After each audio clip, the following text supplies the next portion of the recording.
Stepping in the spot, confidence on display. Elegance and motion, we move our way. No time for games, we've outgrown the chase. In this grown and sexy space, we set the pace.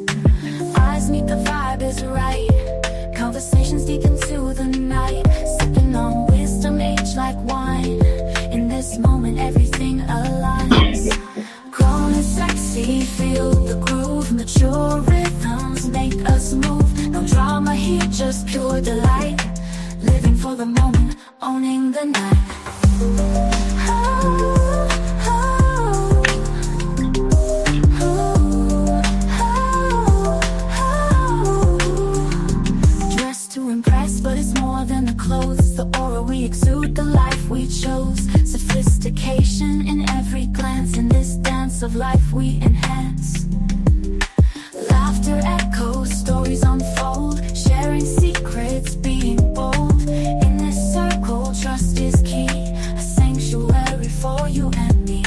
Grown and sexy, feel the groove. Mature rhythms make us move. No drama here, just pure delight. Living for the moment, owning the night.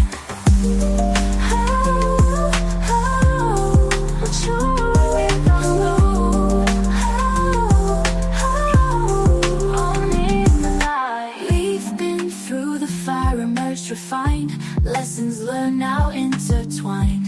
In this ambiance we find our peace. A grown and sexy masterpiece. Oh, oh, oh, oh, oh. We've been through the fire and life refined. Lessons learned now intertwined. In this ambiance we find our peace. A grown and sexy masterpiece.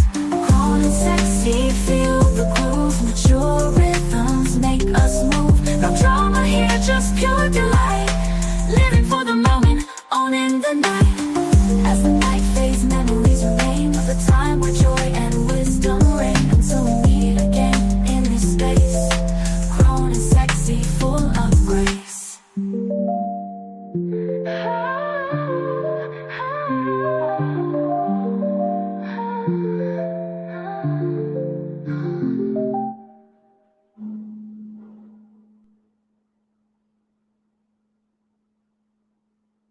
I've been dragging the same ones for way too long, but now I'm shifting lanes, time to move on.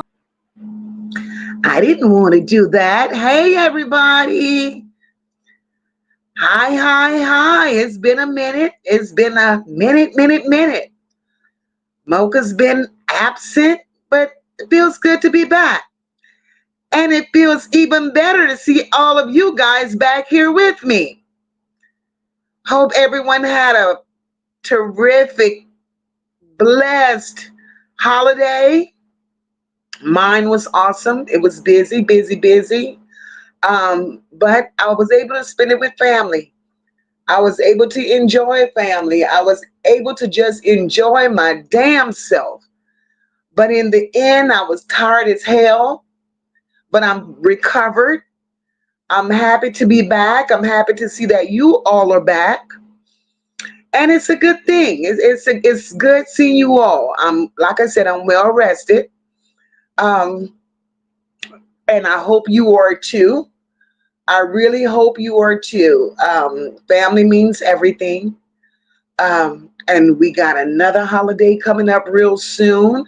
And look like they just come, right? One after the other. But, we know what to do when it comes to that. Let your hair down, relax, and enjoy that blessing that God has given us. And that's family.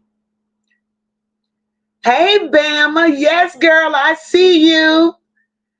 Hey, Queen Spirit. Hey, living life in Florida and Fifi. Hi, Nene. Hi, Platinum. Hey, I'm thankful. Hi, Gigi. Hey, Deidre.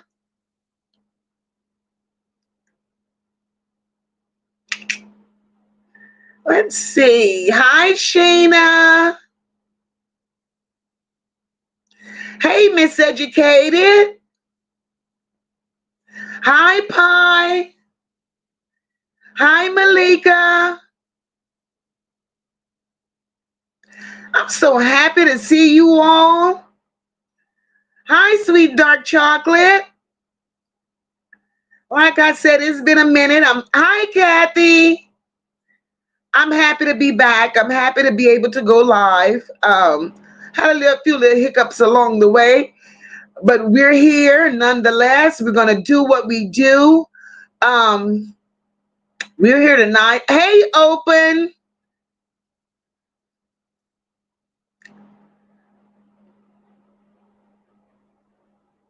We're here. We're gonna do what we do. We're not here for a long time, but we're just here for just an interesting conversation. Like I said, it's not always about dragging. It's not always about belittling people, putting people down. Sometimes you got to take a breather. Sometimes you have to move on to things that breathe life into you. Thank you, Bama. Bama, girl, I came on your channel the other night. I was typing my ass off. I said, Bama still don't see me. So hopefully we could get that taken care of, girl, and I could be a part of that chat because you had a conversation going on and I wanted to be a part, Bam. I wanted to be a part, girl. Hey, Drea.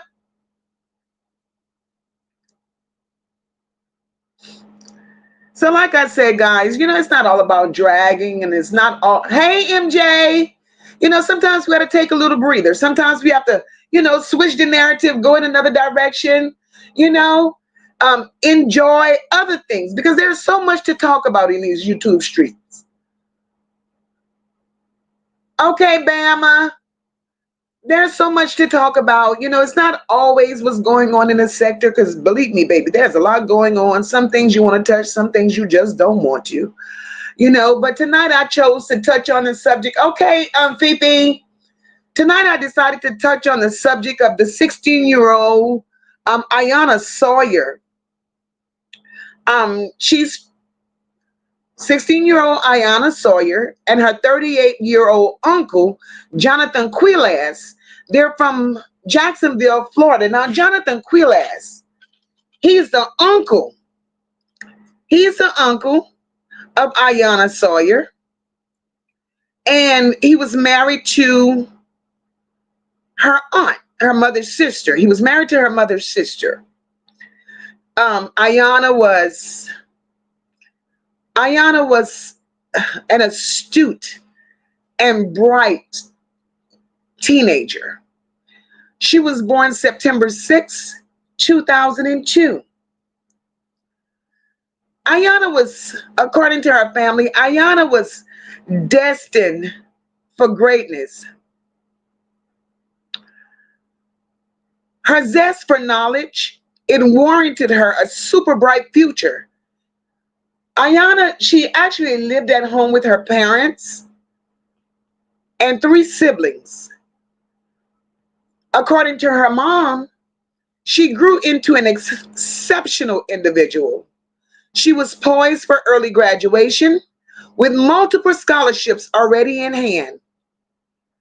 Her prospects seemed boundless. That was until that poor baby found out at the age of 15 years old that she was pregnant. But her parents, they encouraged her to stay focused on her academics, and they also would provide her with all the support, the love, and the help that was needed in order for her to continue excelling. Hi, Dee. Yes, Kathy, I remember you telling me that. And Kathy, if you have anything to add, girl, I'm going to drop the link, because it's almost like it's personal. So with her parents willing to give her the support and the love that she needed, while she was going through this trying time, Iyana, poor baby, she was excited about motherhood. And her mom said that the only bad judgment that Iyana made was getting pregnant. Isn't that something? The only bad judgment that baby made was getting pregnant. And guys, I wish I had actually tonight I was supposed to do some, visuals. I was going to run a little video so you all could see snippets of it, but we had a little glitch. So I have to wing it this way, but when I come back this week with some more content, I will definitely have video footage from the next story. So on a seemingly normal day in December of 2018 at Terra Parker High School in Jacksonville, Florida, everything seemed normal to everyone except the family of Iyana. This day in particular marked the beginning of a terrible, mysterious tragedy that tore the family and the community as well. Phew, that was a hard story, guys, for me to follow, but it was a good story. Okay, Kathy, it was a good story. Iyana was the firstborn of her siblings. She was extremely close to her family. She was loyal, she was obedient, and being a straight A student, she wanted to be a doctor, a lawyer. She was deep in her academics. She was deep in her, she was just deep in education. However, at the tender age of 15, poor Iyana was walking around here with a secret. She was carrying a big secret, guys. Poor baby discovered she was pregnant. And when she did discover she was pregnant, she didn't discover this until she was 5 months pregnant. 5 months pregnant she was. So eventually she told her mom, and the family gathered around and they gave her all the love and support that she needed. And the family even got together and they chose a name for that baby, for that unborn baby. They chose to call that unborn baby Hazel Michelle. That had great significant relevance to past family members. So with the support of her family, that meant she continued going to school, still maintaining straight A's, still with the ambition and desires to become a doctor or even a lawyer, up until that dreadful day that she came up missing. Mm. The day she came up missing, Iyana was discovered missing. Her and her sister attended the same school, Terra Parker High School in Jacksonville. And they would ride the bus together to school.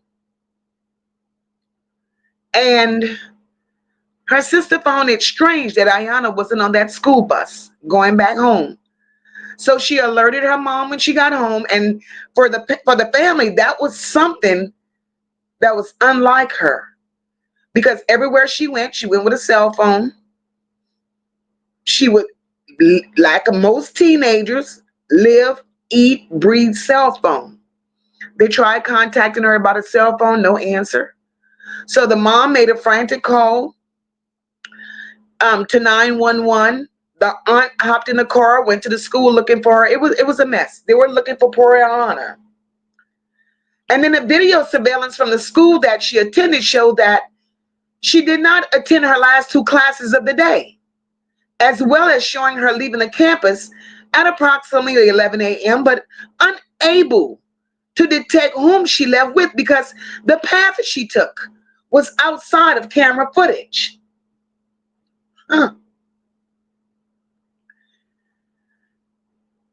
And, when the police started investigating and doing their little whatevers, it was noted that when she left the campus, in fact, she had 2 bags. That's what was shown on the video footage. She had 2 bags. One was definitely a book bag, and the other was found to contain numerous Victoria's Secret items. Now, 15 years old, Victoria's Secret items, my God. Okay, who's buying a 15-year-old these things? But I guess we'll find that out, right? And she also had a body pillow in one of those bags. So at this point, it seems that nothing was forced, and she left the school campus voluntarily, according to authorities. According to authorities, she left voluntarily. So once the authorities decided, okay, maybe she left voluntarily, they started making their own speculations.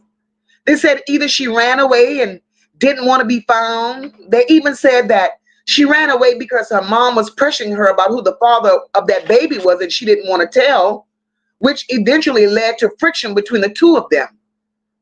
So at this time, the police, they still didn't know exactly what was going on with Iyana.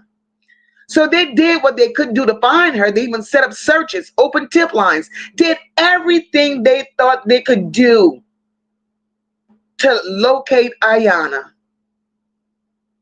The family was extra involved. They were doing everything they thought they could do. Extensive searching, everything they thought they could do. After 2 days of searching and still no sign of her, the police then changed her status from a runaway to a missing person. Then within days of her being labeled as a missing person, her mom being frantic, not knowing what to do, not knowing what to think because her baby is missing, her mom started rummaging through her room. She started going through all Iyana belongings, just to find something that would give her a clue as to where her baby was.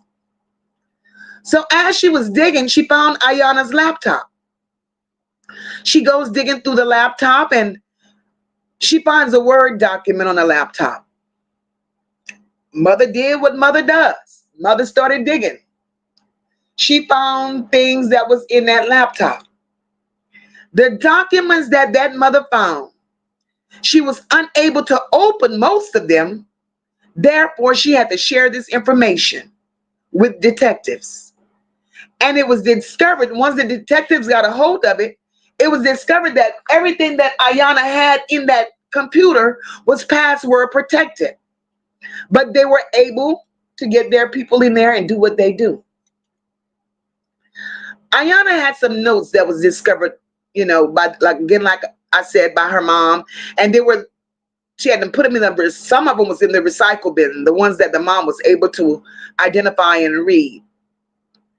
And what was found was pages and pages and pages of documents of her pouring out her heart and expressing her love for someone named Jose. Jose. She even discussed the betrayal of Jose, whomever Jose was. At this point, we still don't know who's Jose. Now, according to the mother,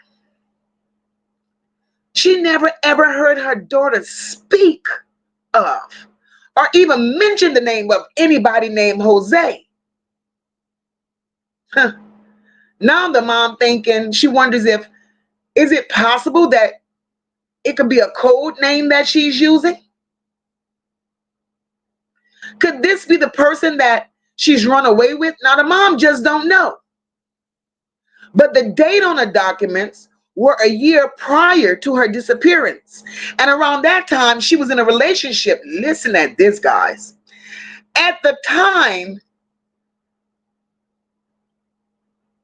a year prior to this, she was in a relationship with an adult neighbor that her mom didn't approve of. Now, mind you, this child is still 15 years old. But in a relationship with an adult neighbor, a relationship is not even a word for that. How the hell could you be in a relationship with an adult neighbor and you're, hey, TT, how the hell can you be in a relationship with an adult neighbor and you're only 15? And your mama got nerves to fix her mouth and say you were in a relationship with an adult neighbor. I don't get that, but we'll get to it. The neighbor lived across the street and he had a sexual relationship with this 15-year-old. He was accused. He was also charged with sexually assaulting her at that time. They did bring charges up on him. And that was the year prior. So now that she's missing, the radar is on this neighbor because of what took place 9 months prior to her disappearance. Man, man, man. So at this time, authorities, Jacksonville Sheriff Department, they obtain a DNA swab for a rape kit, right? So the guy across the street admitted to having sexual interactions with her, but he said it only happened once. And that rape kit swab, it confirmed just that. He was telling no lies. It confirmed just that. In the state of Florida, he was placed on the sex offenders registry list because she was indeed a minor at the time this happened. They looked at him as also being a suspect to the unborn child. He was questioned about his whereabouts when she went missing. He showed and proved that he was out of town, so investigators had to rule him out. So if he's not Jose, then who the hell is really Jose? The plot thickens. A new name comes to the forefront. Hey, Kenyatta. A new name comes to the forefront. Johnathan Quiles. Now, Johnathan Quiles, like I told you all in the beginning, he is Iyana's uncle. He's married to her aunt. He then confronts Iyana's younger sister, and what do you know? Child, the Jose that is the mystery name, Jose turns out to be Uncle Damn Johnathan. Ain't that a bitch? So all these feelings that child had written in a diary, all this love that she professed, all the betrayal that she felt all of that towards her goddamn uncle. Baby.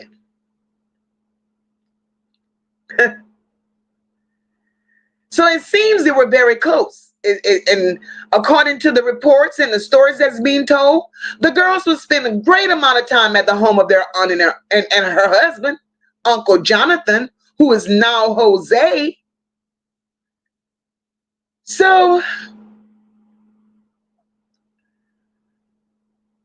according to the news reports or whatever, they said Uncle Johnathan, he appeared very charismatic, very likable.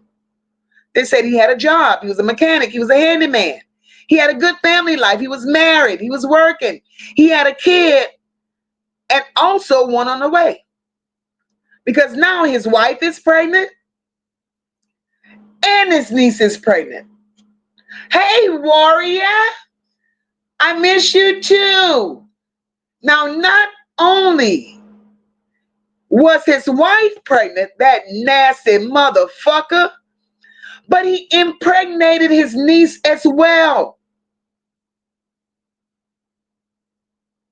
So now the mom, she knew that the two of them were very close, but now she's wondering, did it go too far? If in fact Jose was Uncle Johnathan. So now the mom is thinking all of this, so she decides, okay, let's call the police. Let's call the goddamn police.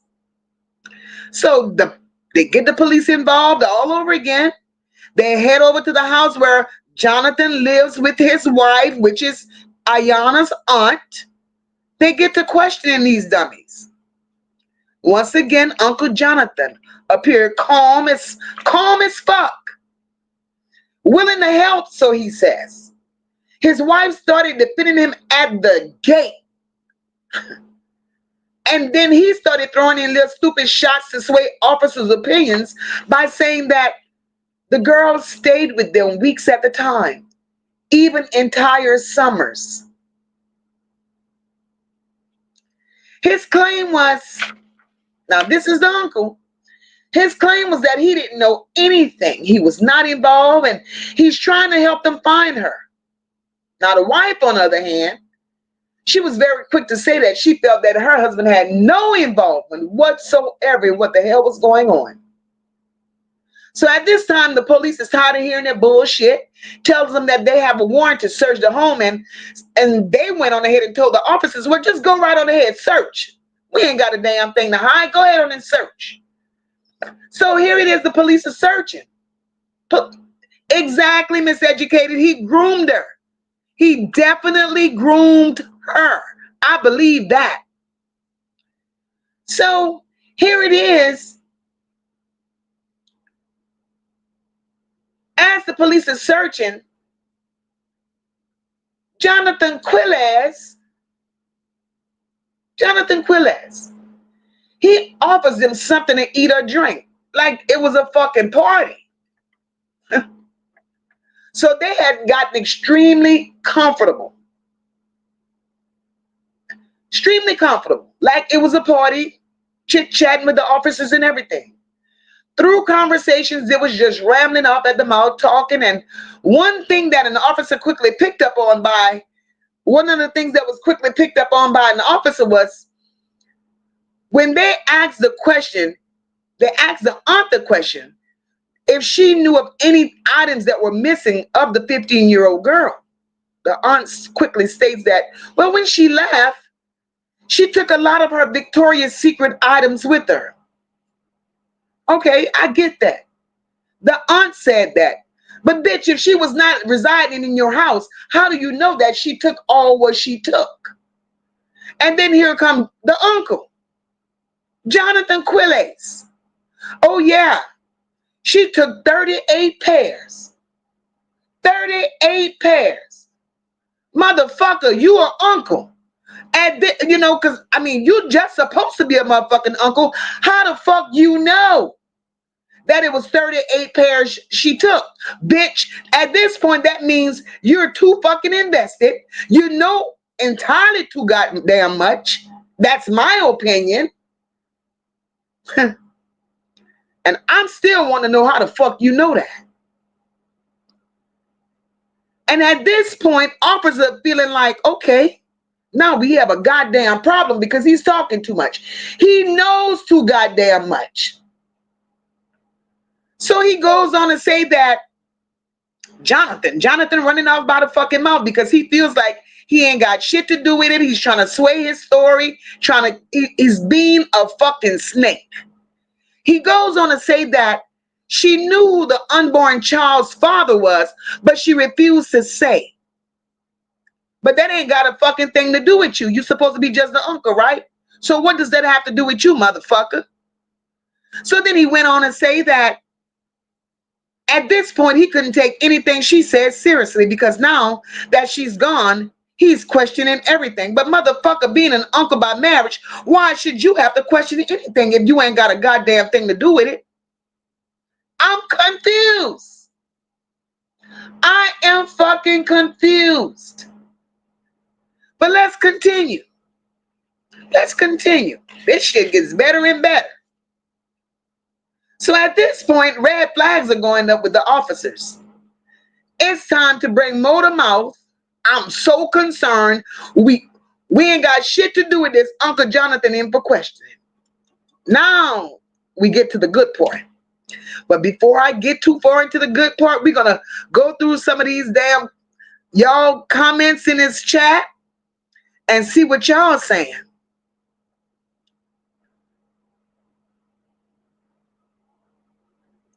Child, Johnathan Quiles was a motherfucker. A motherfucker, I tell you. That is crazy. That is damn crazy.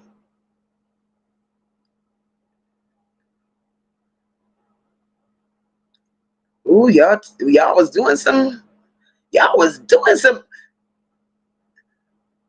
I'm thankful says, wait, the parents didn't know who the father may have been now.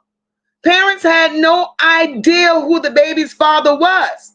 So that further lets me know. Look, y'all, I got several concerns when it comes to those parents. First of all, the story came out that she was in a relationship with an older man from across the street, and she's only 15. What kind of parenting were y'all doing? What kind of parenting were y'all doing? My 15-year-old daughter in a relationship with a grown man who lives across the street from me, and now y'all got her going stay weeks and months and whatever at a time at my so-say sister's house with her husband, knowing that it's a problem. I got a lot of problems with the parents. So the parents really wasn't goddamn parenting, in my opinion. So as far as the reports go, it was never questioned. It made no sense to me that these parents never really questioned who, or it just never came out in a story, or maybe it was something that the mom never revealed, that she said who that child's father was. Well, look at Nene. Nene, you a motherfucker. Nene said, wait, so the baby daddy wasn't a nigga across the street? Nene, the plot thickens. The plot thickens. Miseducated says her uncle was taking advantage of her sexually. I know the aunt had an idea. Miseducated, I said the same shit. I know that aunt knew something. She had to have known something. I know that bitch knew something. But it gets better. Oh shit, it gets better. Lord, it gets better.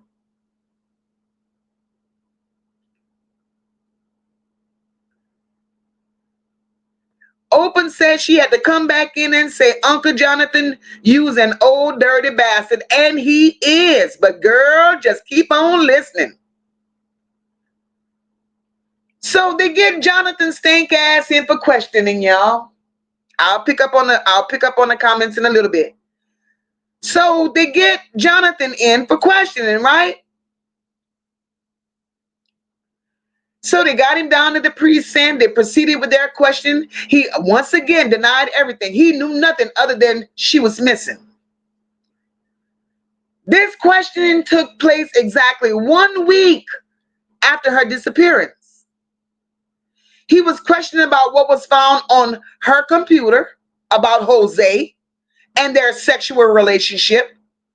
Of course, he denied that.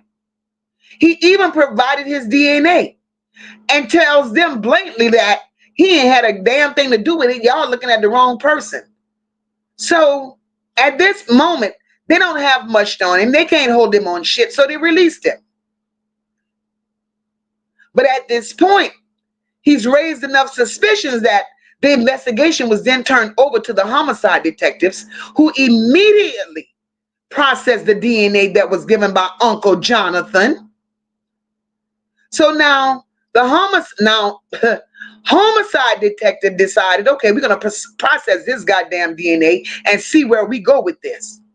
Now remember, don't forget now, they did a rape kit on the neighbor from across the street the year prior. Remember that? Well, we know how those results on him came out. We knew how those results came back on him. But from that same goddamn rape kit, y'all, there was unknown DNA. Unknown DNA. Child. When that unknown DNA appeared, I'm like, okay, could it be the DNA from Uncle Johnathan? Well, on January 17th of that same year, they found Johnathan's DNA on that girl panties. So that motherfucker was lying from the goddamn gate. He was lying from the fucking gate. Now for sure your ass is suspect, motherfucker. And if shit couldn't get no worse for Johnathan, after his fucking DNA was confirmed, if shit couldn't get no worse, a phone call was made to Jacksonville Sheriff's Department by none other than the brother of Johnathan Quiles. Johnathan Quiles' brother, Joseph Quiles, baby, he had a story to tell. He stated that his brother called him frantic and panicking, saying that this girl is pregnant. She's 15 years old. She's 15 years old. It might be mine, and I have to get rid of the body and the baby.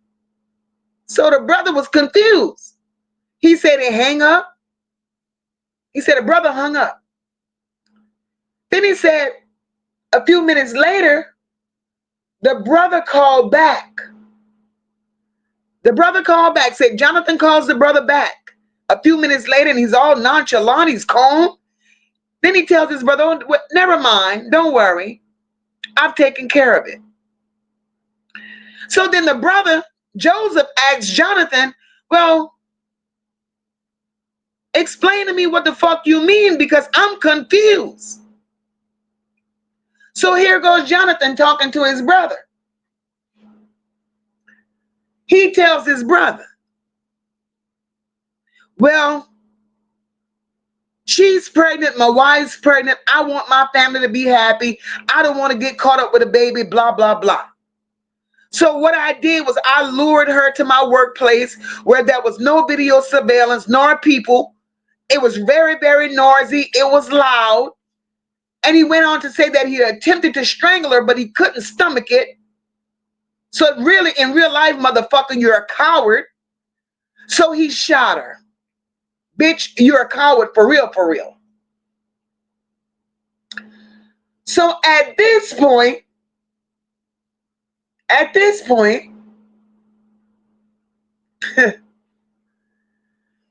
he took the body and his unborn child and he threw it in a fucking dumpster. And he said to his brother, now I can move on and my life could go on and it won't be ruined. The brother didn't know what to think. He didn't know how to react. He didn't know how to respond to the bullshit that his brother had just told him. So that older brother made a phone call to the goddamn police station and said, I don't think, now the brother that he confessed all of this shit to, the brother still didn't want to believe that his brother was in his right mind saying this shit.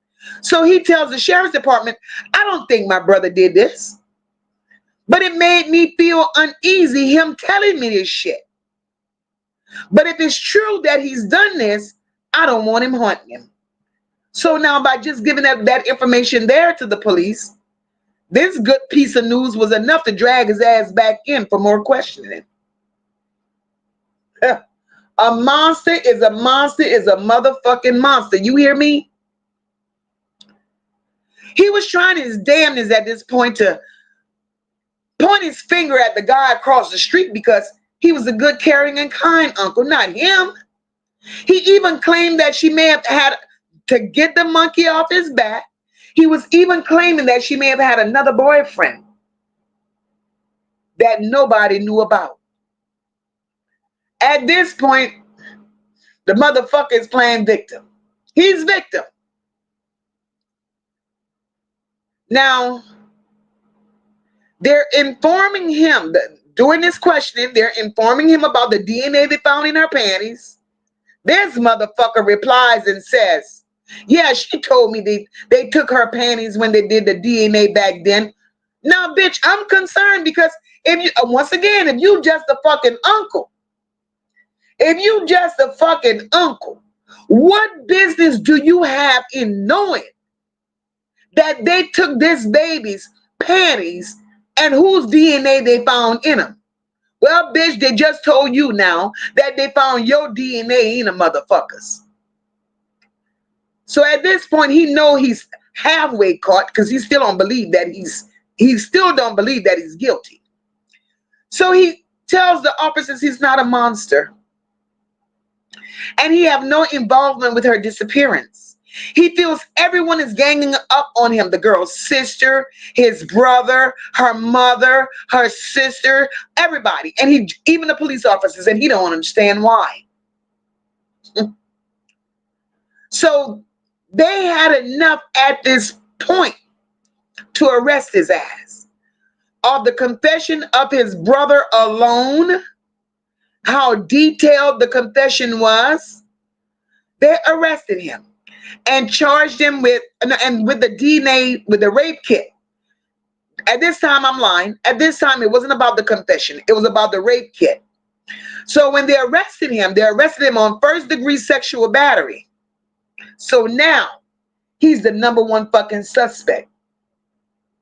He's the number one fucking suspect. They still don't know what happened to the body. They still don't know what happened to the 16-year-old. So now, they got some fucking work to do. The homicide detective began his investigation and he would not let up. He investigated more and he decided to attempt to get more answers while he's locked up. This is where it gets good. Now, they got his ass locked up. Homicide detective said, well, he's in there. Maybe he'll talk. So they decided that they would do a wiretap. They would get some jailhouse rats, informants, to deal with this motherfucker. So he was Quiles going to Bible study. Now you done unalived 2 motherfucking children. That baby was a minor and an unborn baby. So bitch, you done took 2 motherfucking lives. But you want to go to Bible study. You want to go to Bible study. Okay. So you done ran into a jailhouse rat in Bible study. So they done wired up the jailhouse rat. So the jailhouse rat said to him,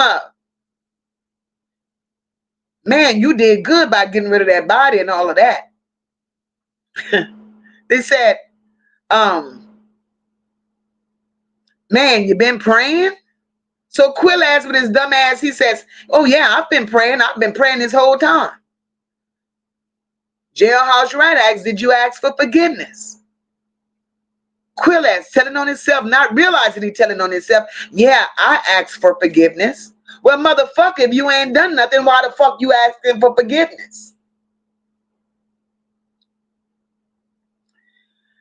At this time, Quiles is being held at the Duval County Jail on a first-degree sexual battery charge. So far, there's the DNA and a confession from his brother. That's all they got. So within 48 hours, after wiring up the jailhouse informants, it looked like to the detectives, shit was getting ready to pay off. So the informant asked this motherfucker, why are they pointing the finger at you, man? Quiles says, it's because my brother, he confessed to some things that I shared with him. So the informant asked him, but man, why the fuck did you kill her though? You didn't think she was gonna tell? Or did you just feel like it would hit the fan later? I mean, why did you do it? So Quiles responds and saying, man, she was 15 years old when she got pregnant. She told her parents when she was 16. She said she was pregnant and it was a possibility that the baby was mine. Man, this motherfucker started talking to these jailhouse rats and didn't know when to stop. So in 48 hours, he thought he had cool homies as cellmates. The jailhouse rats asked this motherfucker, well, what happened? Where you shot her at? He said it was over at my job. It was loud over there. So the informant says, oh, you shot her at your job, motherfucker, and you left her there overnight? The fuck? So Quiles ain't think nothing about it. Like this shit was just normal. So the informant asked him about cameras. Y'all ain't got no cameras on your job or no shit like that. This motherfucker says the camera system is shit. Everything is blurry, nothing is spoken, and that's the thing. The cameras do work, but the cameras are suspect. Them motherfuckers don't give you shit. So he goes on to say that at Ace Pick-a-Part, where he worked in Jacksonville, he said there are so many spots where you could throw shit, hide bodies, etc., etc. Now you're telling all this fucking information to jailhouse informants. So the informant goes on, pressuring him even more. I guess by killing her, you did the right thing because you would have been in a worse situation if she was alive, motherfucker. This bitch talked all that shit in jail, in a county jail, to jailhouse rats for street credibility. Well, in my opinion, I say thank God for him being a fucking dummy. Thank God for him to be being a fucking dummy. Now, the officers went on ahead to pull apart or wherever the fuck he was working to grab video footage. Sure enough, video footage was shitty, just like he said it. So that's why he felt comfortable doing it. But it did show that he left work around the time she went missing. So it's possible that he picked her up from school, but the footage didn't show that. So now, informants is still asking his motherfucker questions. Did you get rid of the weapon? Dummy said, oh yeah, it's at my house. Did you clean the gun off and everything? Yeah, I went to the gun range like the same day that this shit happened because I had to sign in and shit. So I'm covered. I'm covered. It's going to show that I was at the gun range. So that's where the residue on my gun would come from. So investigators went to the gun range where he was. Sure enough, his name was on the list. He had signed in at the gun range like that was going to cover his fucking tracks. But then they went to his house and found the gun in his goddamn closet. Jacksonville Sheriff Department searched every goddamn vehicle at pull apart lot and came up empty. Then they contacted the dumpster company and located the landfill where the dumpster was dumped. So now they're searching at Otis Road landfill for the body. The sheriff's office spent $1.5 million in the course of 3 weeks to go through the debris in that goddamn landfill. They found absolutely nothing. So all they can go on now is the confession of the younger sister, his brother, and the jailhouse informant's wiretap along with that DNA rape kit. So 6 months after his arrest and investigations, his case was sent to a grand jury. Now the charges were upped. They upped his charges at this fucking time. They were up to first-degree murder, 2 counts, and sexual battery. After the grand jury indicted his case, after the grand jury indictment, his case didn't go to trial or to go to court for another 4 years. On September 14, 2023, trial began in Jacksonville, Florida at Duval County Courthouse. This motherfucker pled not guilty on all counts that was against him. And believe it or not, lack of physical evidence could have allowed him to walk. But there was enough substantial evidence along with the witness's testimony to continue with the goddamn trial. Iyana's aunt, who was married to this motherfucker who at that time had since divorced him, she took the stand during his trial. She said initially she defended her husband and believed in him, because she felt he could do no wrong, not to her precious nieces. Until after he got locked up, she believed that he was guilty. But that wasn't until her sister came up and showed her Snapchat messages between that motherfucker and that 15-year-old child. And then she accepted that they were both pregnant within weeks apart at the same time by this motherfucker. She went on to say that, hey, Copper, hey, Nisha. She went on to say that all while she said his behavior changed. Now that's his wife was saying his behavior changed. Once it was discovered that she was missing, that's when his behavior just went erratic. But she said prior to that, she explains that he was restless, he was fidgety, he was nervous. He couldn't sleep because he didn't know what the fuck was going on. But then when the search for her became official and they couldn't find nothing or whatever the case may have been, she said he slept like a baby. He slept. Thanks for becoming a member, Kenyatta. He slept like a fucking baby. Then they put his brother on the stand. His brother said they spoke 4 times during the disappearance of Iyana. His brother was nervous, he was scared, he was anxious, and then confessed that he convinced her. And how he lured her away from the school was this. That's why she had Victoria's Secret in her bag. He convinced her that they would run away together. He picked her up from school, drove her around, even got her something to eat. He attempted to strangle her, but he couldn't. Then he proceeded to shoot her in the chest and discard of the body and destroyed the vehicle that he shot her in. The vehicle, that's why the police department couldn't find shit.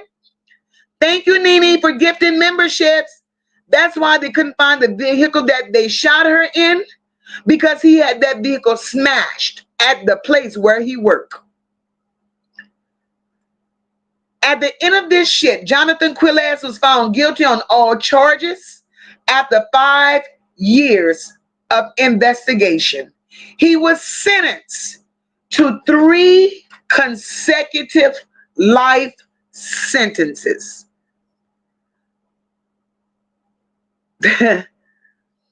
They should have, in my opinion, I believe his ass should have gotten a death penalty. That's my opinion. She should have gotten the death penalty. Hey, Bridget. So until this very day, that poor baby body has yet to be found. Her body has yet to be found. Her family still don't have closure. But me, something is wrong with that family. I don't give a fuck. Something is definitely wrong with that family. Because too much has happened. Like Miseducated says, that bitch knew what was going on under her roof and turned a blind eye. Hell yeah, she knew. I don't give a fuck. She can't make me believe she didn't know. She can't make me believe she didn't know. Platinum says she might even be the one who told him he better get rid of her. At this point, I don't put nothing past none of these motherfuckers. None of them. None of them. I don't put nothing past them.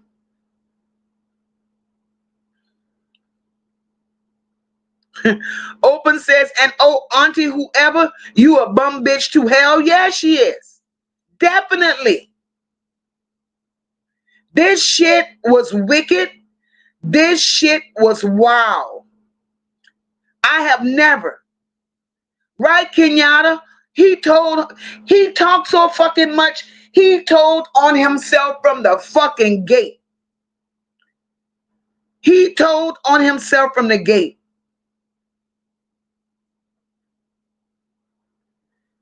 How do you have children? You know, and the thing is, but what gets me is, from what I understood, the mom was dropping her kids off to stay with that aunt weeks, months, days at the time. The aunt would go to work. Quiles was supposedly home every day because he got injured on his job. He was collecting workers' comp insurance or whatever the fuck he was collecting. So how do you leave your teenage daughters in a house with a man that's only related to you motherfuckers by marriage? This man ain't blood. You can't even trust blood. So how the fuck you already said that your 15-year-old daughter, so you knew she was hot. You knew she had a thing for older men. You just said that she had a relationship with the 26, well, however the fuck year old he was, the older man across the street. So how do you trust her in the presence of this man? I don't. Hey, Marlene, I just don't get it. I don't fucking get it. This shit is crazy. Right, TT, his brother is the reason he got arrested. His brothers told that fucking story. And Kenyatta, right. His wife was, in the very beginning, his wife was protecting the fuck out of him. He did no goddamn wrong. No wrong. None. And right, Kenyatta, everyone says that. Thank God that that brother was a stand-up guy. Because if not, that monster would still be living the way he's living. Walking around here like he didn't do nothing. Baby's still missing and nobody still got answers. Nene says, I couldn't talk on the phone with the boy until I was 16, so parents had to be slacking. They were truly slacking.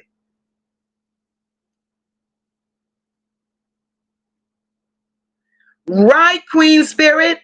They didn't seem to care who the father was. They started naming the baby before even asking about the father. Lame as fuck. Facts.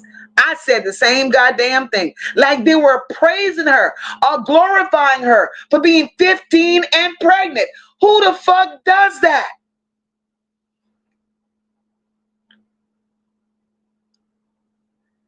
TT says, well, she did say he'll give her special treatment when she came over, and that's crazy. Right, Kenyatta? He didn't just touch her. He touched the baby sister, the younger sister as well. Because when all this court shit came out, the baby sister started confessing. She had stories to tell. Well, what the fuck?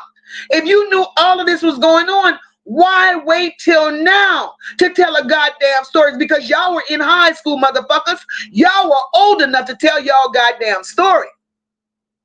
I hate that this happened. I hate it with a passion that it happened. But we can't sit up here and just, well, yeah, Quiles, you a motherfucker. Your wife was a motherfucker. But those two young girls, they had to be accountable at some point. The mom and the daddy had to be accountable. Everybody fucked up. Everybody dropped the goddamn ball. It was neglect all the fucking way around. That's how I look at it. That's just how the fuck I look at it. She's missing because she was hot. And I ask God to forgive me for feeling that way about that child because she didn't deserve to get what she got. But she had no parental supervision. None.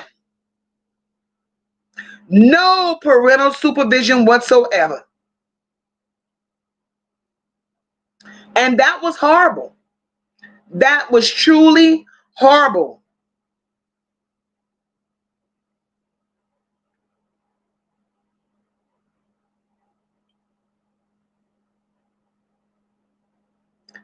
I had never, my thing was, the role the brother played was a stand-up role. He needed accolades. He needed to be praised for what the hell he did, because true enough, that's your brother. Everybody has feelings for their siblings, as I have for mine. But he's a monster. Take the monster off the street, because if the monster did it to that child at 15 years old, imagine how many other people that monster was ready to touch. This is baby. Right, Kenyatta, she was very careless with her young life. And to be that careless, to keep getting involved with older men like that, she had absolutely no adult supervision what the fuck so ever. So those parents will definitely have to take accountability for some of this shit. Y'all may be sitting up there, thinking y'all got justice because he's locked up. But y'all have to live with this shit the rest of y'all lives because y'all dropped the motherfucking ball. Nene said, monsters roam our earth. They are raping, robbing, and doing evil shit. We gotta stay prayed up and protect our children. Protect our children. Sheena said he's the worst kind of monster because of what he did to children. And you're absolutely right. Nene said he had time to skip town. He's a sick motherfucker. Nene, he was not going to skip town because in his mind, he felt his wife was going to back him and everybody that was attached to that wife was going to back him. He felt that his story was not going to be uncovered. So he was too dumb. He did not leave. He stayed right the fuck there. And that's what happened.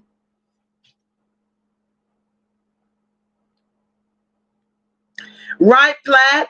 Claiming she had another man after he left his DNA before he unalived her, he thought he wasn't going to be caught. Even though he left DNA and told his brother it only take that one person. Exactly right. He was dumb as fuck. Right, Miseducated. I'm glad he told his brother too. Because had he not told his brother, he would have gotten off. That story would have never came to the fucking light. TT said it's a story from Detroit with a 13-year-old damn near identical to this one 2 months ago. God damn. That it's sad. This is sad. Where are these fucking parents? You know, that's these mamas. They want to go out. They want to party. They want to live their life. Bitch, your life is over. When you done laid up there and you decided you wanted to have children, your life is over, motherfucker. You have to give up you to give to them. How the fuck can you go through life wanting to do the same shit with your children? They go out, I'm going out. Bitch, that's how we losing them. That's how the fuck we losing them.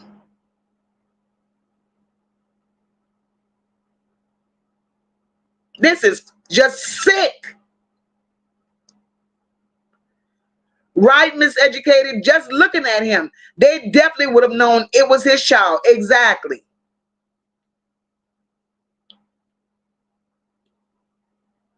This is crazy. Terrific said he had diarrhea. He definitely had diarrhea of the fucking mouth. Right, Platt? That's what gets, well, Platt.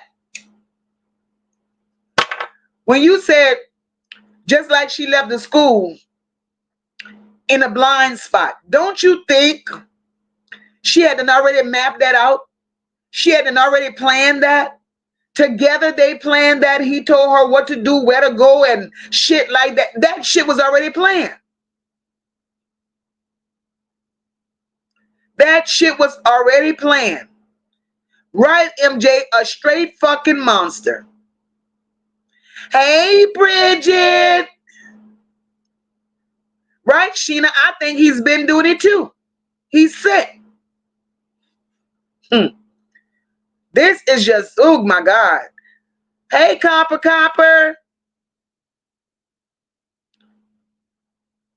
Platinum says he was bold as fuck to tell an inmate that he was fucking a minor and offed her and she was pregnant because they be fucking them type of people up in there. And I'm pretty sure,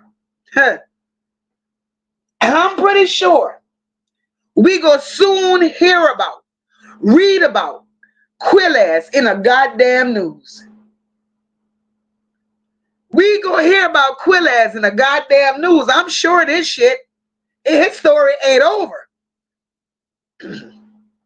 Hey, Nisha Boo.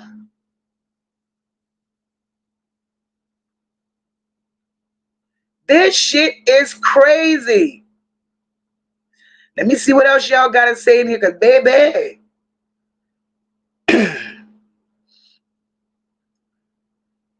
Miseducated says she never correlated his behavior. She never correlated his behavior changes to her niece's disappearance. Exactly, Miseducated. That's what fucked me up. I'm like, is this bitch crazy?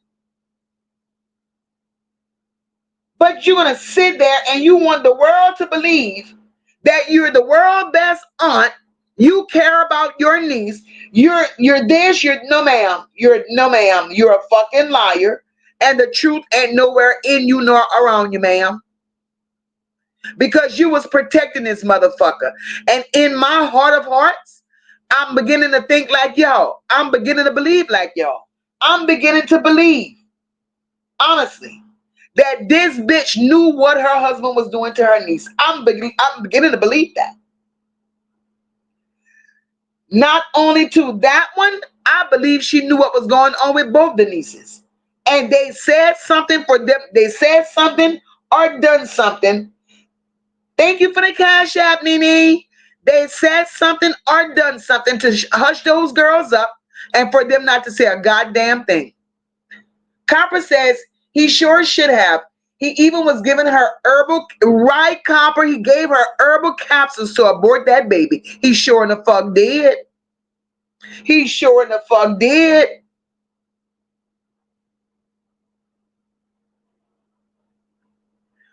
No, Deidre, they didn't say Deidre says he didn't smash her in that car. The body is still missing. We don't know where the body is. Nobody knows where the body is. But he did tell his brother that he shot her in the car and he smashed the car. But the story came out that he threw the body in the dumpster, and the dumpster, when he threw the body in the dumpster, her body was dumped off at the landfill. So we don't know. Nobody knows until this very day where that fucking body is. Nobody knows. Bridget says, I don't understand how the family didn't know. Hell, as a mother, I know what's going on. Bridget, you understand? Every mother knows what's going on with their child. I don't give a damn. Because it seems like when that child was in a situationship, because it sure the fuck was in no relationship, because ain't no 15-year-old gonna be in no relationship with no grown motherfucker and call it a relationship. So people, y'all sit there and then y'all let y'all 15-year-old be misused, be abused by a grown-ass man across the street. And y'all labeled that shit as a relationship like y'all were okay with that shit. So that meant y'all did not have time for y'all children. Y'all were too busy letting them do their own thing. Y'all were pawning y'all goddamn children off onto society, and y'all let the outside people raise y'all goddamn children, and this is the outcome of that shit. This is the fucking outcome.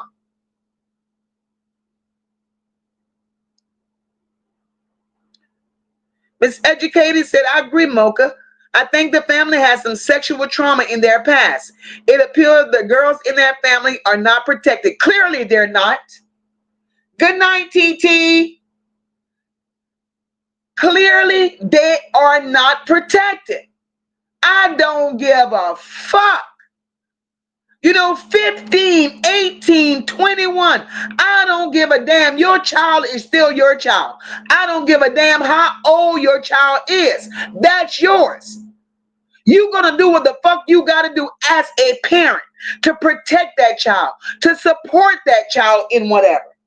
How the fuck as a parent you could get on the news, you could get on TV, and you could brag about her accolades. You could brag how she was a straight A student. You could brag about how smart she was. You could brag about all of what she had possibly happening for her in her future.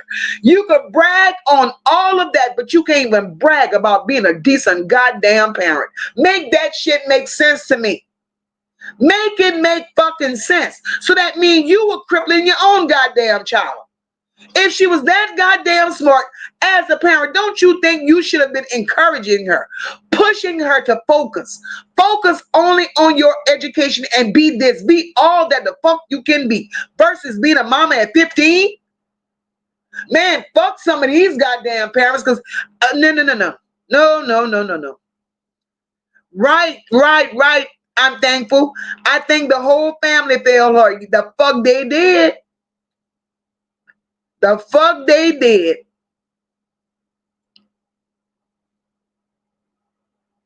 And Marlene, it's so good to have you here tonight.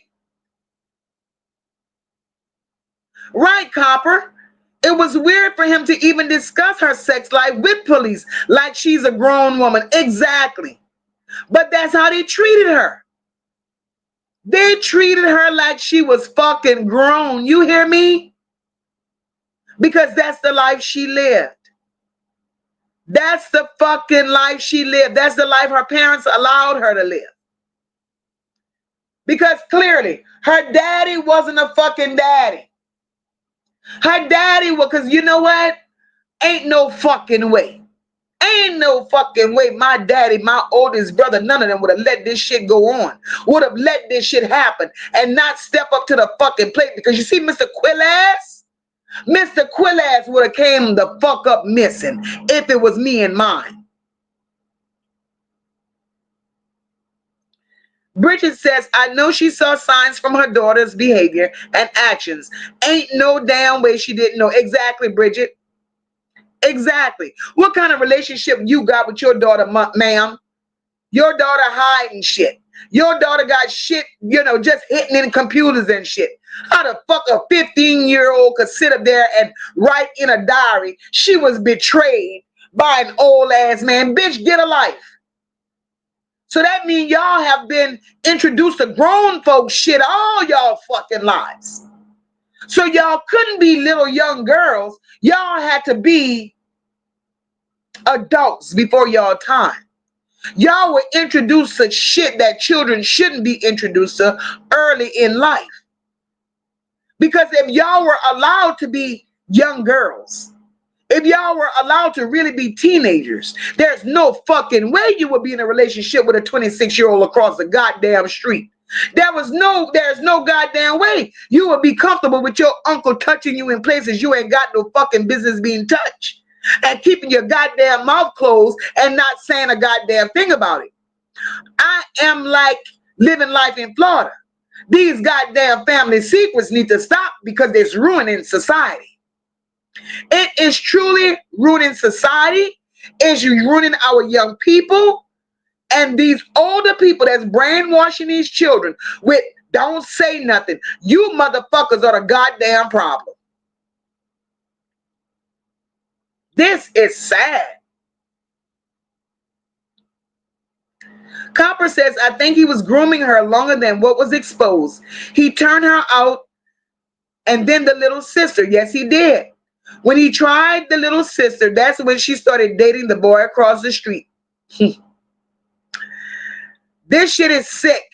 This is some sick fucking shit. Bridget says, when I was growing up, my parents had to meet the boy parents and they played chaperone too. Bridget, growing up, we couldn't even hold hands. Because if our parents wasn't watching, I'm like you, their parents was watching too. Everybody was watching. Every fucking body. Right, Kenyatta? Truly, it was a lot of neglect. A lot of fucking neglect. Bridget, you asking the question, was CPS involved? There was never, ever, ever, Bridget, ever a mention of CPS. And in my opinion, after these children coming up this child come up missing and shit like that, CPS, PSC, all them goddamn alphabets should have been involved in that goddamn family's life. Hey, Empress. Everybody should have been involved in that goddamn family's life. That's all I say about that. Right, Nene? The unapproved relationship, the parents knew, every fucking body knew. They failed them. All them adults failed those fucking children.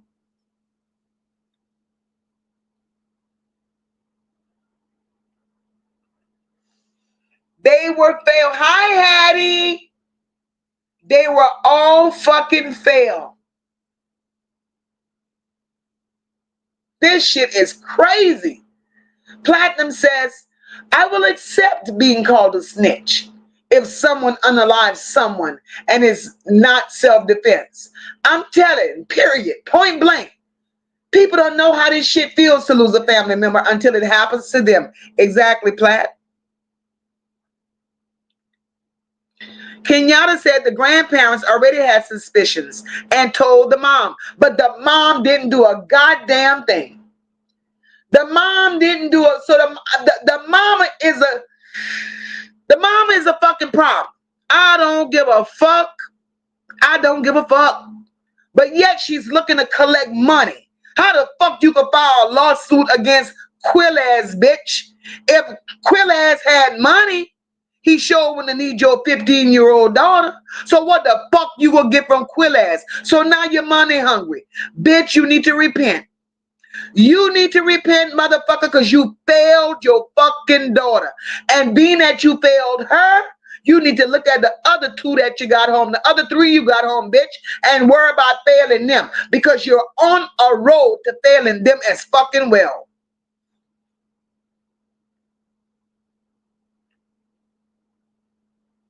Copper said, I've always wondered if the brother had any idea that Iyana and him were intimate. Well, the brother knew that they were intimate, Copper, when he confessed to the brother that Iyana was pregnant.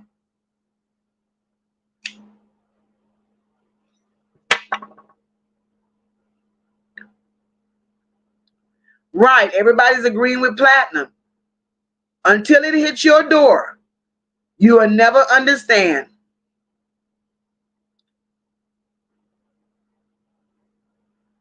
Right, I'm thankful. I want to meet them goddamn parents, whether it be females or males. I want to meet them motherfuckers. Ain't shit like that going on. People like that, right, Bridget, they don't deserve to breathe air. Gigi said she was looking for love in an older male because she didn't have her dad, in my opinion. The daddy was in the house. He was laying up there with the mama. The daddy was in that house. The mama, the daddy, and 4 children. They all was in that goddamn house. But something went terribly wrong. Something was not right in that goddamn household.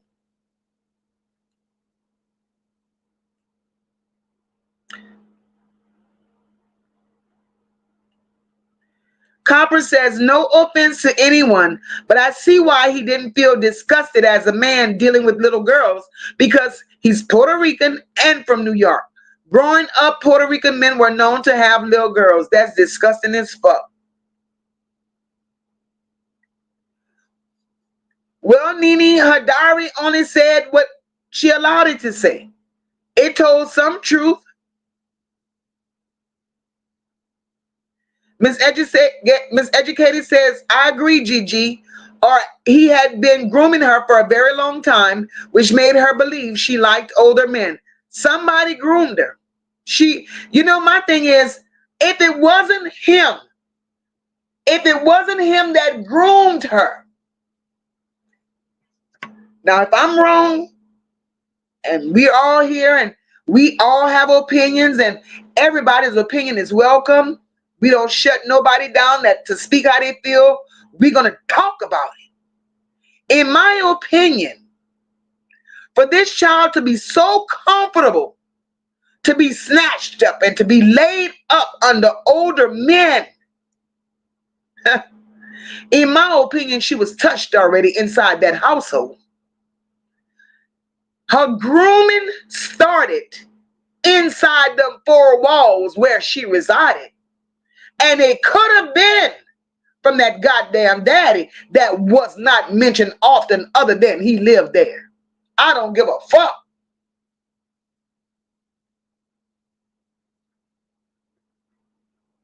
That's crazy.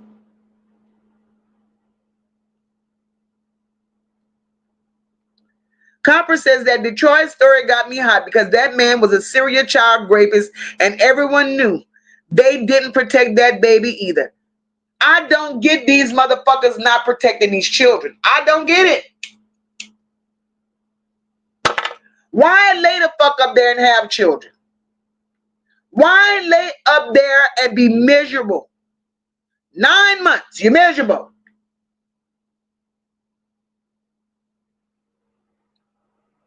and you sacrifice your children to be with a man. You sacrifice your children for a good time. You bitches are miserable. You bitches are worthless. People like you need to be on an island by your fucking self and never, ever, ever recreate another goddamn human being ever in life. That's disgusting. That's sad. That is so sad. I want to look that one up too, Miss Educated. What's the name of the child in Detroit?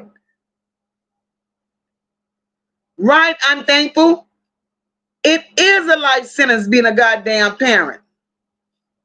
Okay, that's the name of the girl in Detroit. I got it. Niza Harris. I'm gonna look at that. Bridget said they knew he was doing that sick shit to those kids. It's more kids than that he messed with. Hell yeah, Bridget. He was too comfortable.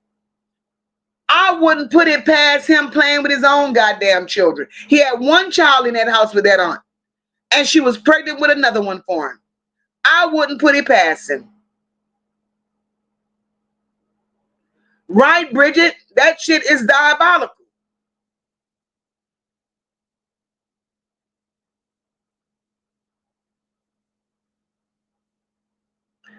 This is crazy. California said people be preaching not to know. This shit is crazy. It was just too many signs. I'm sorry. I'm sorry. Right. The police should have gave all the ass a lie detector test. All of them. Even everybody in that goddamn house. The whole household. Because in my opinion, everybody played a fucking part in the disappearance of that child. So my thing is, as a parent, I'm reading y'all comments. As a parent, all this shit took place, right? Your child's body still have not been found. All the fuck you know is they got a conviction. As a mama, how could you sleep at night? As a daddy, how could you rest at night? How could the fuck could y'all go on with y'all everyday motherfucking life knowing that that child's body is still out there?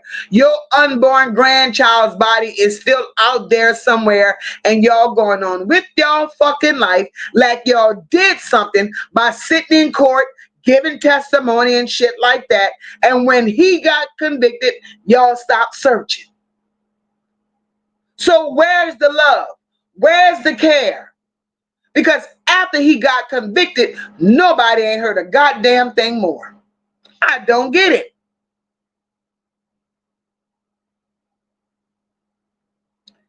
Right, living life in Florida, family secrets. It's them fucking secrets. They need to stop. They need to stop.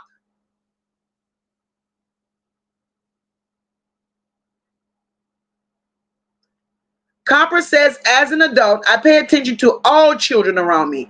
I'm sure someone noticed his special treatment. His fucking wife knew.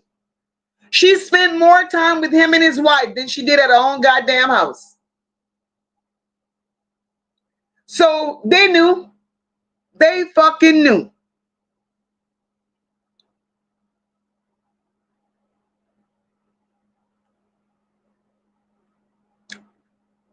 How the fuck you, how do you come back from all of these secrets? Family secrets. Everybody's leaving this earth on family fucking secrets. No. Y'all taking everything. Who taught y'all that shit? We gonna take it to the grave. Now y'all prematurely sending people to their fucking grave with all these goddamn secrets because y'all don't want to do right by y'all own seeds.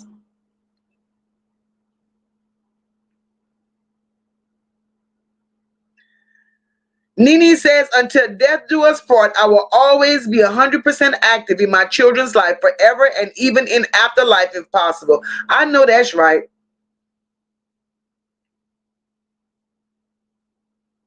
That's crazy.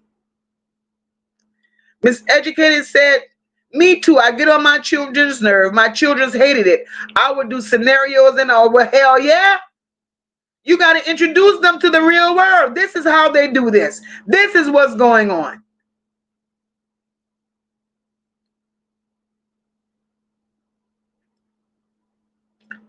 Ooh, God. It was a lot. Copper says, I love my dad more than anyone in this world. But even when he started watching my daughter as a baby, I would question her and inspect her body. I paid attention to any changes in her behavior. As you should. A man is a fucking man. I don't give a fuck. You know, and when it comes to your children, even a fucking man that fathered them, when it comes to your children, everybody is suspect. Everybody is suspect. Man, people got life all fucked up. All fucked up. Empress said, and the folks that seen them together, when people doing wrong, you can tell someone around them knows and didn't speak up. Exactly. Exactly, Empress. Why did they not say something then? Why couldn't nobody say something? The fuck?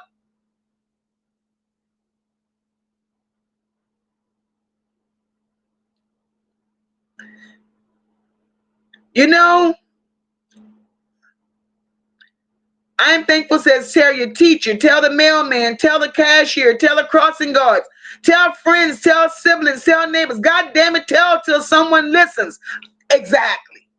I will be singing my fucking ass off. You hear me?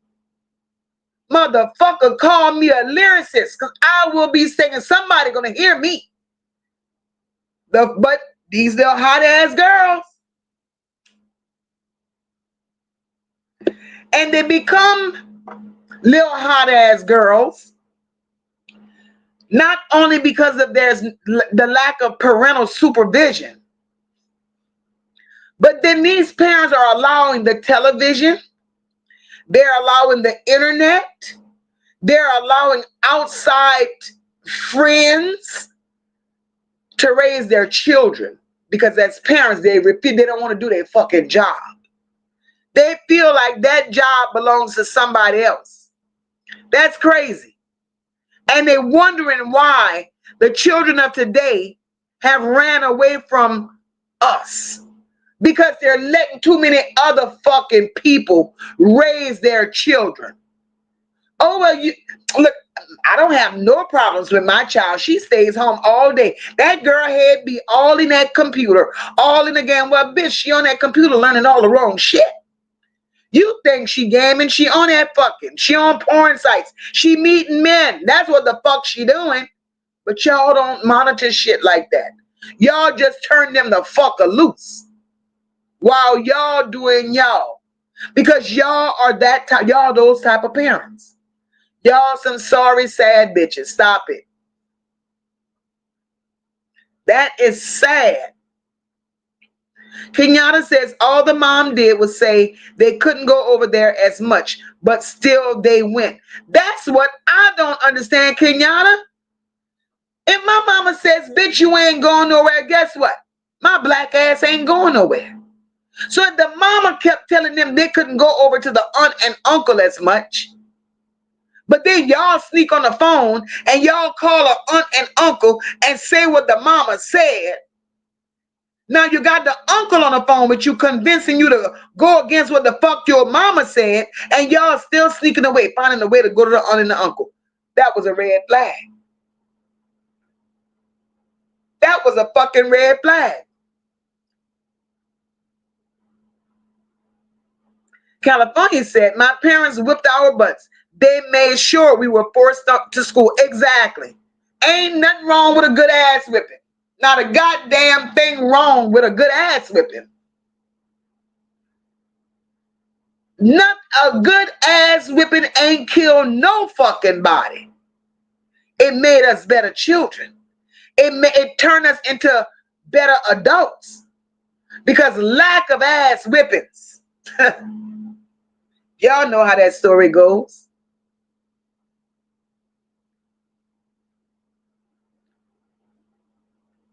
Right, Empress? Turning a blind eye is definitely inviting it to your motherfucking door. I am thankful says everyone is suspect. Daddies, brothers too. Shit, sometimes it be the female girls. Shit, say that. It ain't just the men that's molesting these children.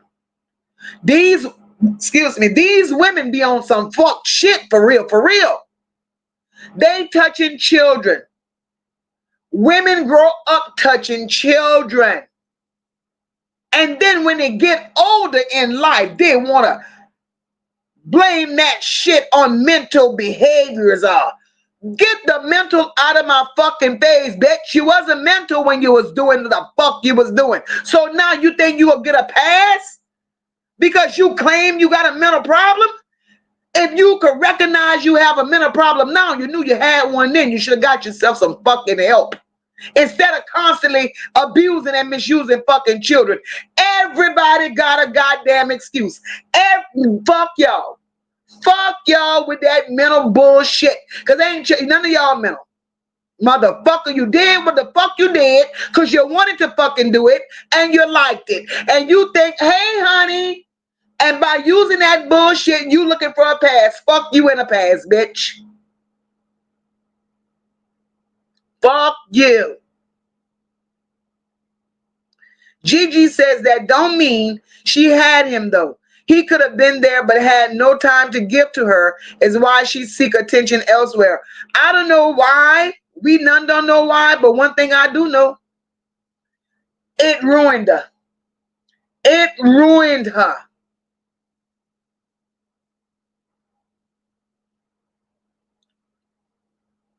Right, Sheena? It was normal in that family. It had to have been. Copper crazy. Copper said, when I was that age, I found older men to be too hairy and disgusting. I like boys that didn't look too grown. Most people didn't. So something was definitely wrong with that 15-year-old looking for a man that age. Something was wrong. But everybody want to close their fucking eyes like they didn't see the goddamn problem. Man, fuck y'all. Tell the truth, shame the goddamn devil. If not, this story that we're telling tonight, we're going to have many stories like this. Because y'all don't want to do what the fuck y'all supposed to do as goddamn parents. And y'all want to close y'all eyes to shit. But y'all big, but y'all eager. Y'all don't mind talking about other people's shit. But don't want to talk about your own shit.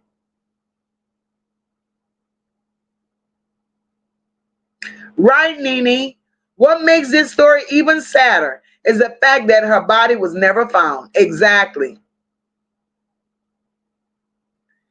Miss Educated says that aunt looked like she has very low self-esteem and was happy to have a man. Girl, I said the same thing. That aunt looked like she has low self-esteem and was very happy to have a man that looked like Johnathan. I said the exact same thing.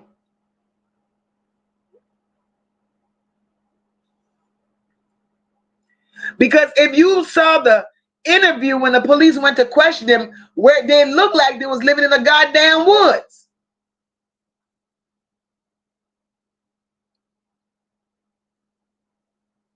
Nene said at this point, everybody played a goddamn part. The Board of Education, the fire department, the grocery store man, every fucking body. I said everybody.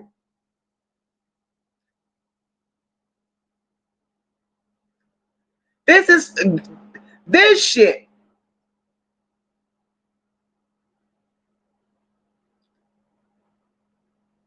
Miss Educated says, I wouldn't be surprised, especially if she had this child doing, yeah. I said the same thing. I said the bitch putting shit in his commissary. I said it. She got on that stand to give that story for her sister for show.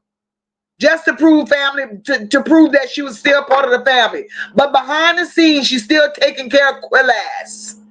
She's still putting shit on Quiles books. Because bitch, Quiles was home.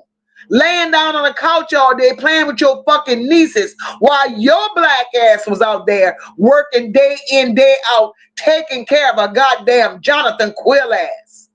So if you was comfortable taking care of him then, while he laid on the couch playing with your goddamn nieces, well, he laying up with a bunch of niggas now. They're taking his asshole from him, and you still bringing commissary. You a weak bitch. Nene said I was always the snitch of my siblings. So people knew you touched me, I'm telling, period. Yes, Hattie. He did try. Hattie, he was involved in some kind of way with the little sister. Yes, sir. That's this story is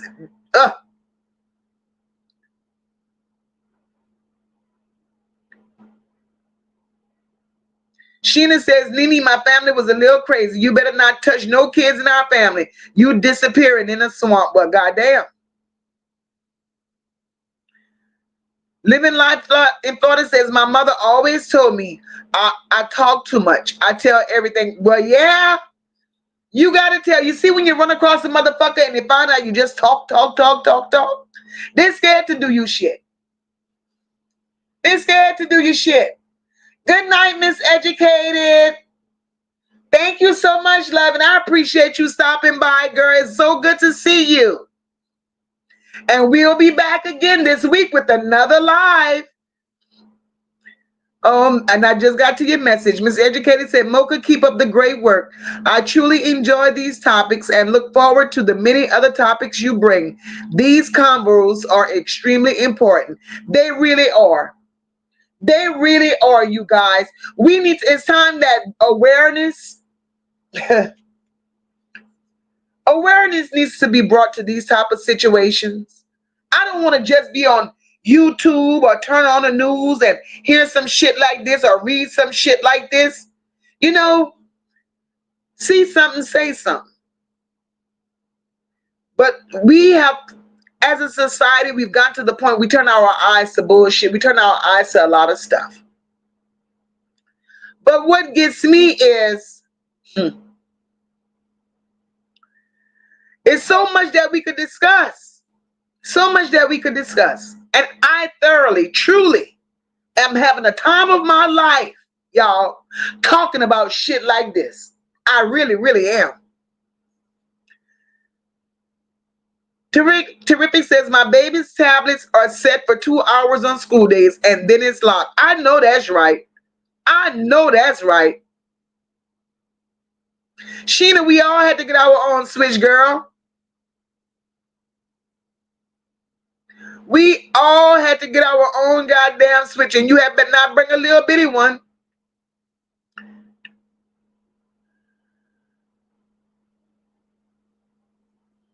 Nene says, right, when it's the same sex, it impounds the situation that much more.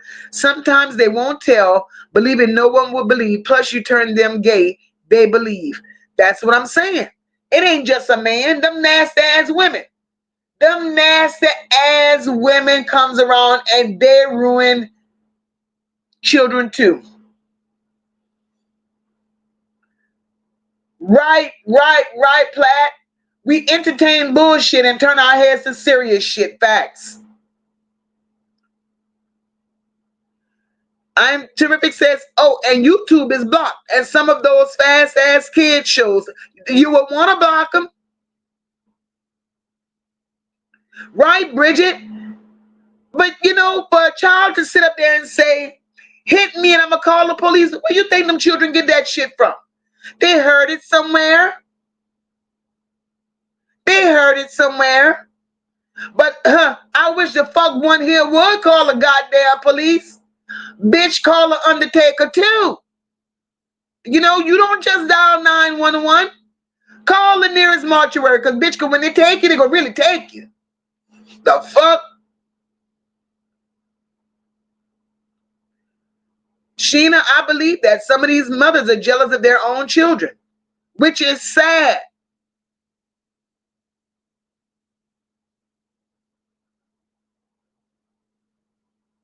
Which is sad.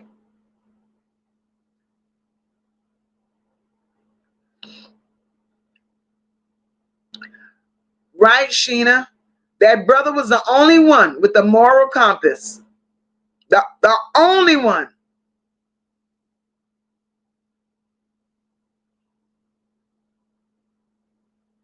Right, thankful. I guess I'll be locked up too. The fuck? Y'all would want to block that shit and not let society, not let the internet, not let all that shit raise your fucking children. You know, spend quality time with your children. You know, there's such a thing as sitting down eating together, praying together, doing shit together. You got grown ass women right now in their 40s and 50s and still are not a ball no fucking water. Who raised you bitches? Who raised you motherfuckers? Your mama was out in the street even with you, ho. So now all you good for is going buy a little lipstick, going buy a little cheap ass wig, going buy some cheap ass clothes, shaking your ass in the club, going on a hunt for a man, and you can't even ball no fucking water. Who the fuck raised you? So y'all ain't learned a goddamn thing. But you want to be a woman. No, no, no, bitch. No, and that's y'all the type of motherfuckers that want to have so much to say. Get the fuck on. You the type of motherfuckers that have a house full of children. And then people like me gotta tell these type of stories over your motherfucking children. Cause you ain't shit ass mama. You bitches need to do better.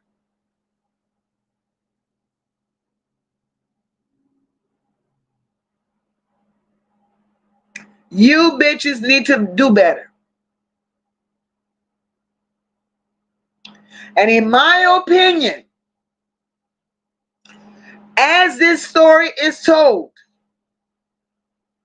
there is no way that this 15-year-old child was in a relationship with any of these grown-ass men. This child was victimized. She was groomed. She was repeatedly raped. And the adults in her family downplayed the repeated abuse. And that's why we're discussing this goddamn story today. The fuck wrong with these goddamn people? But yet, they want sympathy. They want sympathy from the community. They want everybody crying, screaming. They want GoFundMe's to be raised. Bitch, you wouldn't need a GoFundMe if you was a decent parent, if you was a responsible parent, if you were an active parent, if you was doing a right goddamn thing as a parent. The world is full of piss poor motherfuckers. I see it. I see it in real life. I've witnessed it on this app.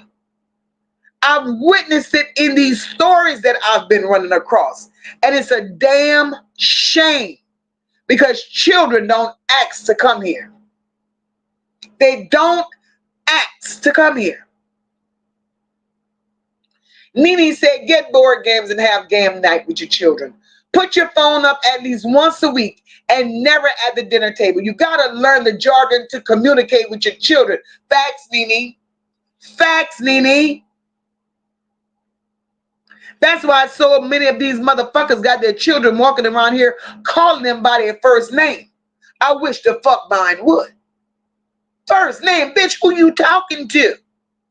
Now you need to go get the dustpan because you're about to pick up all your fucking teeth off the floor. All of them. But your children respond to you the way you respond to them.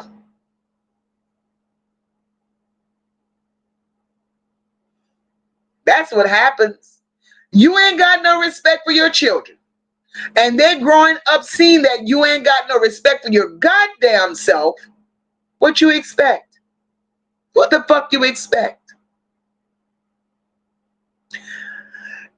And summing all of this shit up, we're going to say the aunt was a piece of shit just like her man because she knew and she didn't say nothing. The mama wasn't shit. And I will continue to say her family wasn't present enough. They were not present enough because there's no way all of these adult males should have had access to a motherfucking teenager. They weren't present enough in that child's life.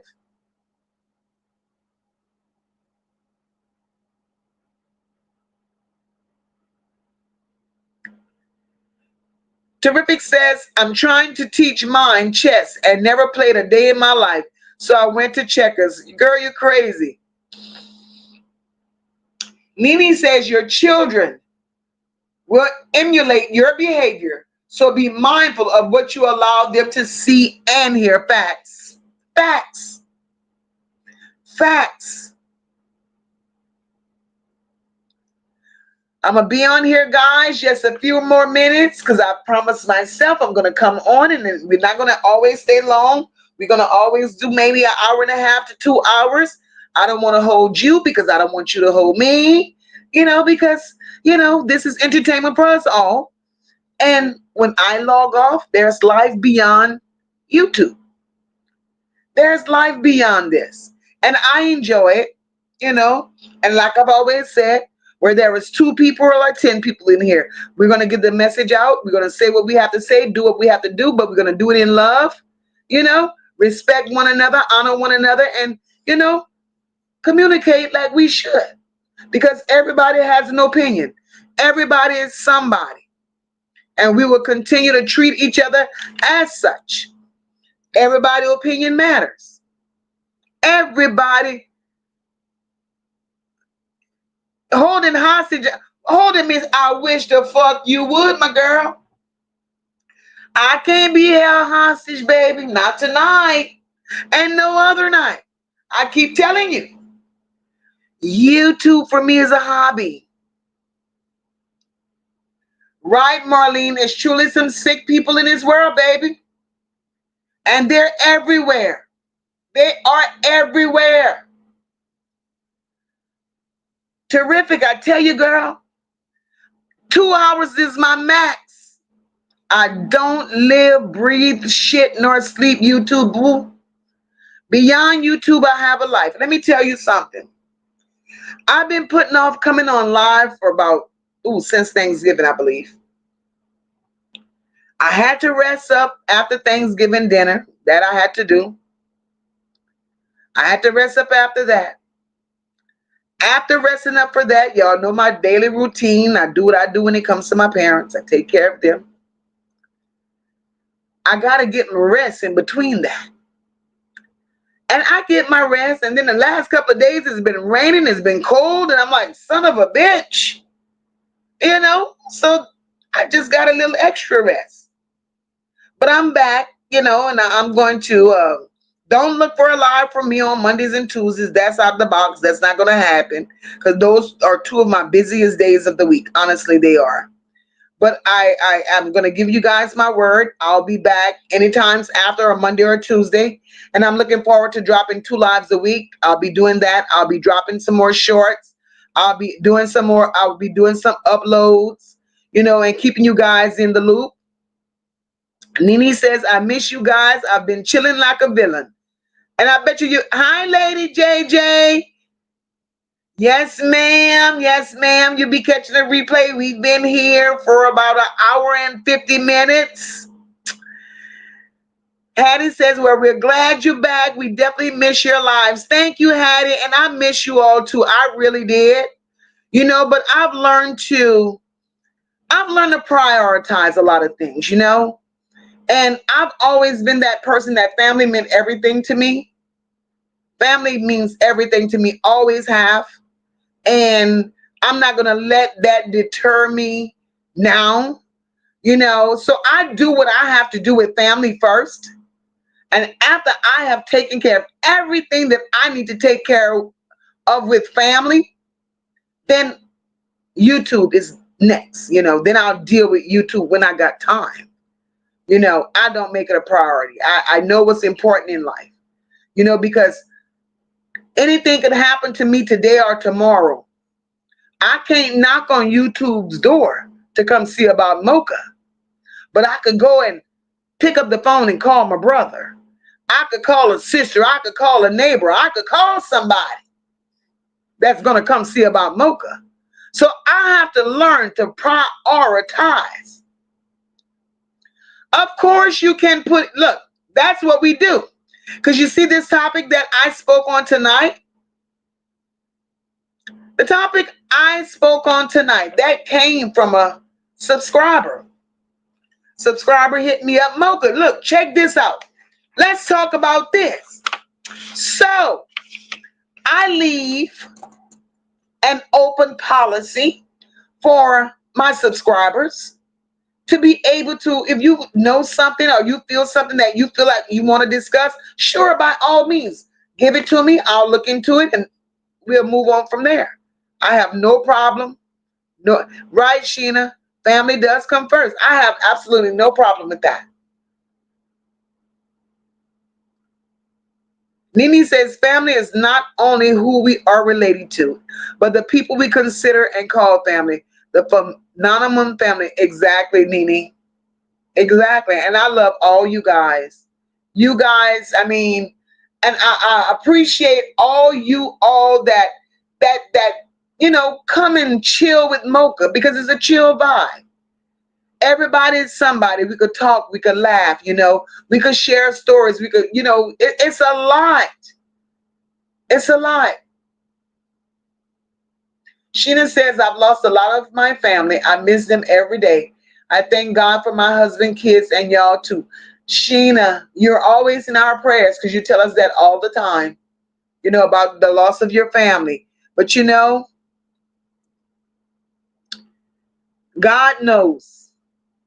God knows. Terrific. You asked that question, child. What you got a story? You got a story you want to suggest?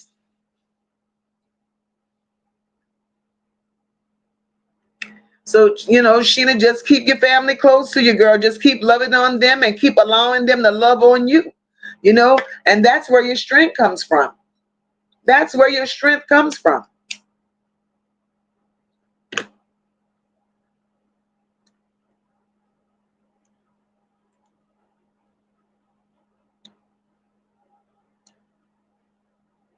So I'm going to say, at this point, like I said, we've been in here for a little bit. I enjoyed everybody, and I appreciate everyone coming through. And, oh, Lord, let me thank my people. Thank you, Drea, for the super sticker. Thank Nini for the gifted memberships. Thank you, Kenyatta, for the super sticker. I appreciate you guys. I appreciate you guys. And Lord knows I appreciate you guys. And together we're going to grow. Together we're going to grow. We're going to stay on topic. We're going to stay focused. We're going to do what we do. Like I said, I'm going to switch up content, every once in a while. But I love talking about real life issues. I really, truly love talking about real life issues, and these are truly some issues to talk about. So what we're going to say is, at this point, we're right there at the mark. Good night, everyone. Stay safe. We enjoyed you. I hope you come and chill with us again. Good night, Platinum said good night, everybody. Gigi says good night, everyone, and stay safe. Also stay prayed up. Until next time, good night. Living life in Florida. Good night, sis. We love you. I appreciate everything you do. I'm terrific. Good night. Good night, Hattie. We love you all. We're going to play a little something on our way out of here. Let's go. We're going to start this over. You've been dragging the same ones for way too long, but no, I'm shifting lanes, time to move on. Nini's my rider, got my back, always there. Fifi stands strong with her truth laid bare. Reba in Florida, dedicated, never sway. I'm terrific, watching the door night or day. Just Sheba stays quiet, but she's sharp with her aim. Brandy's from the block, ready to stake her claim. Polka's leading this crew. Now it's time for us to see new roads ahead, that's where we'll be. It's time to move on, I'm stepping ahead. The mission's over, nothing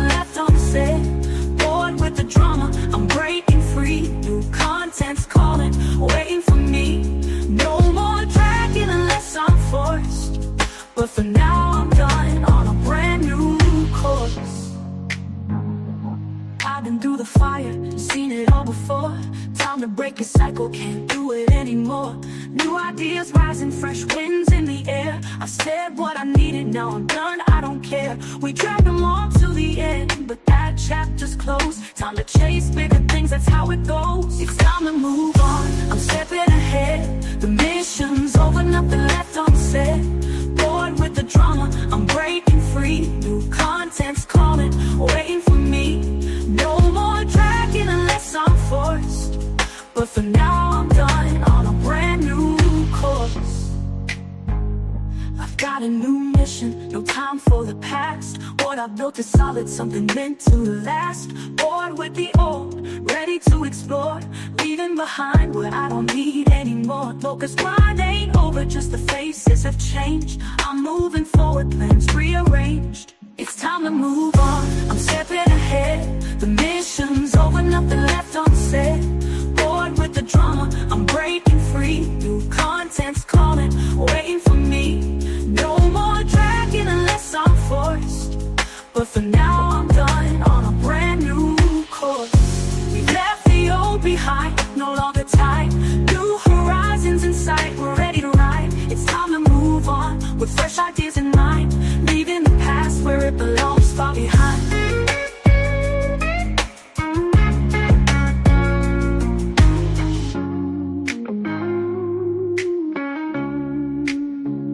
No more dragging, unless I'm forced. But for now I'm done, on a brand new course. We left the old behind, no longer tied. New horizons in sight, we're ready to ride. It's time to move on, with fresh ideas in mind. Leaving the past where it belongs, far behind.